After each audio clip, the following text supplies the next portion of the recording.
చెప్పేస్తాను. First one ఈ వీడియోలో మనం శంతన మహారాజు గురించి తెలుసుకున్నాము. గంగాదేవి గురించి తెలుసుకున్నాము. పిల్లల గురించి తెలుసుకున్నాము. భీష్ముడి గురించి తెలుసుకున్నాము. దేవతల గురించి తెలుసుకున్నాము. సత్యవతి గురించి తెలుసుకున్నాము. అంబిక, అంబాలిక గురించి తెలుసుకున్నాం. మనం విచిత్రవీరుడు, చిత్రాంగద కూడా తెలుసుకున్నాం. ఇవాళ మనం నమస్తే అందరికీ, శ్రీమాత్రే నమః. అందరూ బాగున్నారా? ఈ రోజు మీ అందరి గురించి మహాభారతంతో మళ్ళీ వెనక్కి వచ్చేసానండి. మహాభారతానికి కొంచెం గ్యాప్ వచ్చింది కానీ బ్రేక్స్ ఇంకా పడలేదు. దాన్ని ఇంకా ఎండ్ చేయలేదన్నమాట. మహాభారతం సిరీస్‌లో మనం ఆల్రెడీ కొన్ని వీడియోస్ చేసుకున్నాం. లైక్ మహాభారతం ఎలా వచ్చింది అండ్ మహాభారతంలో ఉన్న ఫ్యామిలీ గురించి తెలుసుకున్నాం కదా! ఈరోజు ఈ వీడియోలో మీ అందరి గురించి మహాభారతానికి మెయిన్ క్యారెక్టర్ అయిన భీష్ముడిని తెలిసిపోతున్నామండి. భీష్ముడు ఎవరు? అసలు ఎలా పుట్టాడు? అండ్ ఆయన పుట్టుక వెనకాల కారణం ఏంటో మనం తెలుసుకోబోతున్నాం అన్నమాట. మనకి ఒక పరిపాలించేవాడు శంతన మహారాజు. శంతన మహారాజు గంగాదేవి నుంచి మనకి ఒక మహాభారతం అనేది స్టార్ట్ అయిందనమాట అండి. శంతన మహారాజు అడవికి వెళ్తాడు. అడవికి వెళ్ళి అక్కడ గంగాదేవిని చూసి ఇష్టపడతాడనమాట. ఇష్టపడి గంగాదేవి దగ్గరికి వెళ్ళి నన్ను పెళ్లి చేసుకుంటావా అని అడిగితే గంగాదేవి అంటుంది, చేసుకుంటాను గానీ ఏదైనా పని చేస్తే దానికి నువ్వు ఎదురు చెప్తే వెళ్ళిపోతా అని చెప్తుందనమాట. దానికి శంతన మహారాజు అంగీకరిస్తాడు. అంగీకరించి పెళ్లి చేసుకుంటాడు. పెళ్లి చేసుకున్న తర్వాత అలా ఆయనకి ఫస్ట్ ఒక సంతానం కలుగుతుంది. ఆ సంతానాన్ని తీసుకెళ్లి గంగాదేవి నీళ్ళలో పడేస్తుంది. అలా 7 పిల్లల్ని తీసుకెళ్లి నీళ్ళలో పడేయబోతుందనమాట. పాడేస్తుంది ఆల్రెడీ. 8వ పిల్లాడిని కూడా పాడేస్తుంటే శంతన మహారాజు ఇంక ఆపుకోలేక అడుగుతాడు. ఎందుకు ఇలా పాడేస్తున్నావు పిల్లల్ని అని అడిగితే గంగాదేవి చెప్పిందిగా ఆల్రెడీ విన్నానని ప్రశ్నిస్తే వెళ్ళిపోతా అని చెప్పింది కాబట్టి ప్రశ్నించాడని చెప్పేసి వెళ్ళిపోతుందనమాట.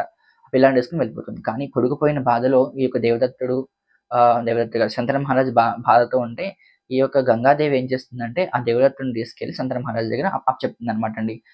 రాను రాను రోజుల్లో ఆ దేవదత్తుడే మనకి భీష్ముడు అవుతాడనమాట. ఈ విధంగా మనకి మహాభారతం కొనసాగుతుంది. ఇలా కొనసాగుతున్న సమయంలో శంతన మహారాజు ఒక మత్స్యకారుడి కూతురైన సత్యవతిని చూసి ప్రేమిస్తాడు.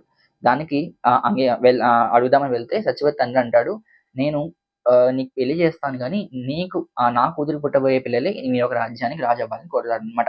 దానికి శంతన మహారాజు అంగీకరించదు. ఎందుకంటే ఆల్రెడీ మనకి అక్కడ దేవదత్తుడు రాజ్యానికి సిద్ధమవుతున్నాడు కాబట్టి ఒక రాజుగా సిద్ధమవుతున్నాడు కాబట్టి శంతన మహారాజు అంగీకరించాడనమాట. ఇది తెలిసిన దేవదత్తుడు ఒక మత్స్యకారుడి దగ్గరికి వెళ్తాడనమాట. వెళ్ళి మా మా తండ్రి అడిగినట్టే పెళ్లి చేయండి. నేను రాజు అవ్వను అని అంటాడనమాట. దానికి ఆ ఒక సత్యవతి తండ్రి అంటాడు, "నువ్వు రాజు అవ్వకపోవచ్చు కానీ నీ పిల్లలు రాజ్యాన్ని గురించి యుద్ధం చేయొచ్చు కదా!" అంటాడనమాట. అప్పుడు దేవదత్తుడు అంటాడు, "నేను పెళ్ళే చేసుకోను. ఈ యొక్క రాజ్యానికి దాస్యం చేస్తూ ఉంటా" అని చెప్తాడనమాట. చేతిలో ఉన్న గంగాదేవి నీళ్ళు చేతిలో తీసుకొని అంటాడనమాట. ఏమంటాడు అంటే, "గంగాపుత్రుడైన నేను పెళ్లి చేసుకోను" అని చెప్తాడు. ఇలా ఈ విధంగా మనకి భీష్ముడు ప్రతిజ్ఞ చేశాడు కాబట్టి భీష్మ అనే పేరొచ్చిందనమాట అండి. భీష్మ అనే పేరు వెనక అర్థం ఏంటంటే బలమైన ప్రతిజ్ఞ, బలమైన కోరిక సంకల్పంతో ఉన్న వాళ్ళని మనం భీష్ముడు అని చెప్తూ ఉంటాం అనమాట. అందుకే భీష్ముడు మనకి ఆ పేరొచ్చింది. ఈ విధంగా మనకి మహాభారతం కొనసాగుతూ వచ్చిందనమాట అండి. అసలెందుకు ఆ గంగాదేవి పిల్లల్ని ఎందుకు నీళ్ళలో పడేసిందని అందరూ అనుకుంటున్నారు కదా! గంగాదేవి ఎందుకు పడేసిందంటే మనకి పూర్వం ఒక సందర్భంలో ఏమవుతుందంటే వాళ్ళ ముందు జన్మలో ఈ యొక్క వసుల కింద వాళ్ళు ఉంటారనమాట. వసులు అంటే ఏంటంటే వాళ్ళొక దేవుళ్ళనమాట. ఒక 8 మంది వసులుంటారనమాట. వాళ్ళందరూ కూడా ఇమ్మోర్టల్ గాడ్స్ అని చెప్తూ ఉంటారు. వాళ్ళంతా కూడా వాళ్ళ భార్యలతో కలిసి భూమి మీదకొస్తారు. భూమి మీదకొచ్చి వశిష్ఠుడి యొక్క నందిని చూసి ఇష్టపడతారనమాట. ఇష్టపడి దాన్నెలా దొంగతనం చేద్దామని అనుకుంటారు. ఇది తెలిసిన వశిష్ఠుడు ఏమంటాడంటే, "నా నందిని మీరు దొంగతనం చేద్దాం అనుకుంటున్నారు కాబట్టి మళ్ళీ జన్మగా మీరు మానవ కింద పుట్టి ఎన్నో బాధలు అనుభవిస్తారని" చెప్తారనమాట. అలా బాధలు అనుభవిస్తాం అనంటే ఆ వసులందరూ వెళ్లి వశిష్ఠుడిని అడుగుతారు. "స్వామి మాకెలాగైనా దీని నుంచి శాప విమోచన కల్పించమంటే" ఆ వశిష్ఠుడు కొంచెం కనికరించి శాపాన్ని తగ్గిస్తారనమాట. కానీ ధ్రువ అని మెయిన్ క్యారెక్టర్ అందులో. ఆ ధ్రువే మనకి భీష్ముడు అనమాట అండి. ధ్రువ ఏం చేస్తాడు అంటే లైక్ ఆయనకి మాత్రం ఎక్కువ శాపం చేస్తాడు. ఎందుకంటే ఆయన ప్లాన్ అనమాట ఇదంతా కూడా. ధ్రువ ఆయనకి ఏం శాపం చేస్తారు అంటే, "నువ్వు మనిషి కింద పుడతావు కానీ ఎక్కువ కాలం బతుకుతావు గానీ పెళ్లవ్వదని" చెప్పేసి శాపం చేస్తారండి. ఆ ధ్రువయ్య మనకి భీష్ముడి కింద ఆ నెక్స్ట్ జన్మలో పుడతారనమాట. ఈ విధంగా మనకి మహాభారతం అనేది స్టార్ట్ అవుతూ ఉంది. ఈలోపుగా శంతన మహారాజు ఈ యొక్క సత్యవతిని పెళ్లి చేసుకుంటాడు కదా! రాజ్యాన్ని నిలబెట్టడం కోసం సత్యవతితో కలిసి ఇద్దరు పిల్లల్ని కంటారు. ఆ ఇద్దరు పిల్లలొచ్చేసి మనకి విచిత్రవీరుడు, చిత్రాంగుడు. మనకి చిత్రాంగుడు ఒక యుద్ధంలో చనిపోతాడు. విచిత్రవీరుడు మాత్రం రాజు అవ్వడానికి ప్రయత్నిస్తాడు.